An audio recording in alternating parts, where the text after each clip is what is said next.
can tell you what brains do. Brains form wrinkles.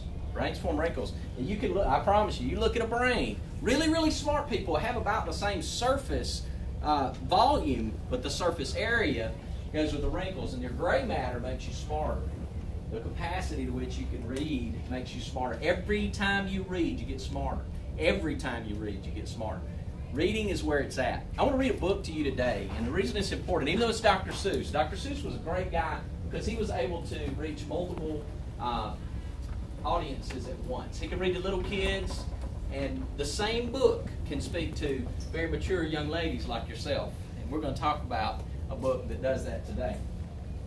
And I hope you can all see. Where's the best spot? Teacher? Where is it? Okay. I guess Cedric's going to be following me, so I'll have to. All right, here we go. Does this be good? Can everybody see me about right here?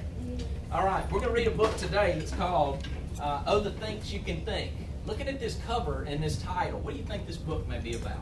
Somebody can tell me. Raise your hand. Yes, ma'am. Could be. What else? Anybody? Could be. What else? Could be. What else? Anybody else? One more. That's right. Good. Those sound great. Those are good predictions about this book. So let's look through there, and as I read, see if you can keep up with me, because I read really fast. Not really. All right. The title is Oh, the Things You Can Think by Dr. Seuss. You can think up some birds. That's what you can do. You can think about yellow, or you can think about blue. You can think about red. You can think about pink. You can think of a horse. Oh, the things you can think. Oh, the things you can think up if only you try. If you try, you can think up a guff going by. What do you think the guff is here? The hairballs. That's right. Y'all know anything that looks like that? Yes. Yes. What else? What looks like this? A cotton ball. A cotton ball. Is there any kind of animal that looks like this? It's a type of porcupine. Type of fish. We don't know, do we? A blowfish. Could be. Could be. And you think, and you don't have to stop. You can think about slop. Slop, slop. Beautiful slop. Beautiful slop with a cherry on top. I know, right? You can think about gloves. You can think about snubs. You can think a long time about snubs and their gloves. You can think about Kitty O'Sullivan Krause in her big balloon swimming pool over her house. That'd be pretty cool, huh? Think of black water, think of white sky, think of a boat, think of blue blowing by. You can think about night, a night in the nook. The birds are asleep and the 3 moons are up. Do we have 3 moons? No. We have. So is this book talking about anything that's real? No. Not so much. What's that? Ooh, nice word. I love that. It is. It's informational. It's fiction. It's fiction, not informational text. You can think about day, a day in the dak. The water is blue and the birds are awake. The day. Think, and wonder. Wonder and think. How much water can 55 elephants drink? Anybody got a volume on that? Yeah. Take a shot. Hi, maybe. You can wonder how long is the tail of a zong. It's a pretty long tail, right? I know. There are so many things that a thinker can think. Would you dare yank a tooth of a rinker fink? And what would you do if you met a jiboo? I don't know, but if it was in that setting, it probably wouldn't be nice. Oh, the things you can think. Think of Peter the postman, who crosses the ice once every day and on Saturdays twice. Think you can think, and think that what you wish. Think a race on a horse on a ball with a fish. Think of light, think of bright, think of stars in the night. Think a ship, think a long trip. Go visit a vipper, the vipper of Vip. And left, think of left, and think about Beft. Why is that Beft always going to the left? And why is it so many things go to the right? You can think about that on a Saturday night.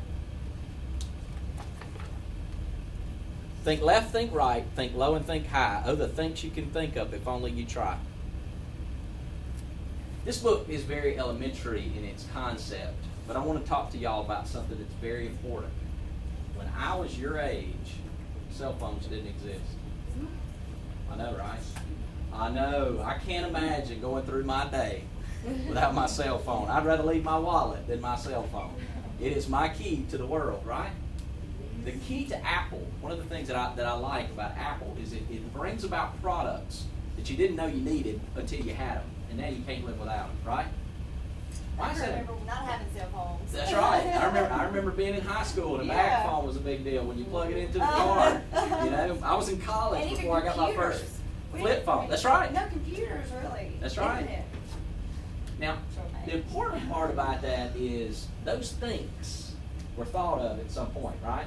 Those are original thoughts. And this book that we just read was full of stuff that doesn't exist. And that was kind of the that's right, all these things that are there.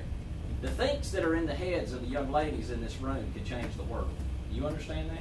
The significance of what you do. You read through history, it's full of people that have done huge things. It's full of people that made brave decisions.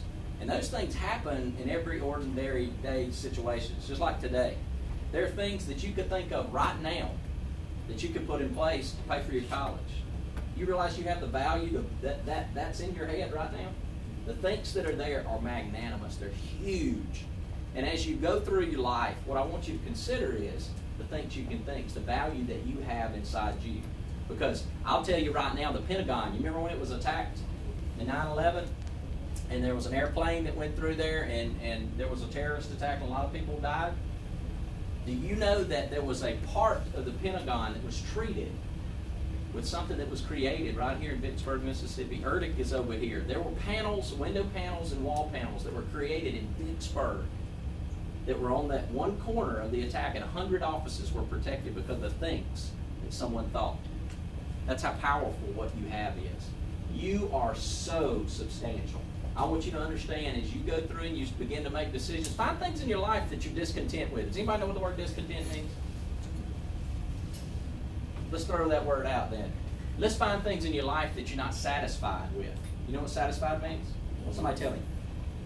Yes? That's right. When you have something that you're not happy with, okay, and you become discontent, you're not content. Content means satisfaction. So when you're discontent, that means you don't like things. If you find something you got that you don't like, think of a way to make it better because you have the power. How old are y'all? 11. 11 years. Do you know that 11-year-old girls in Vicksburg, Mississippi can change the world? Yes. Absolutely. That is a truth I don't want you to forget. When I brought this book to you today, even though it was elementary and there's a lot of gobbledygook and things that don't exist, I want you to be encouraged by the power that you have in your head. All right? Thank y'all so much for the opportunity to come by. It's nice meeting you. Thank you. Thank you.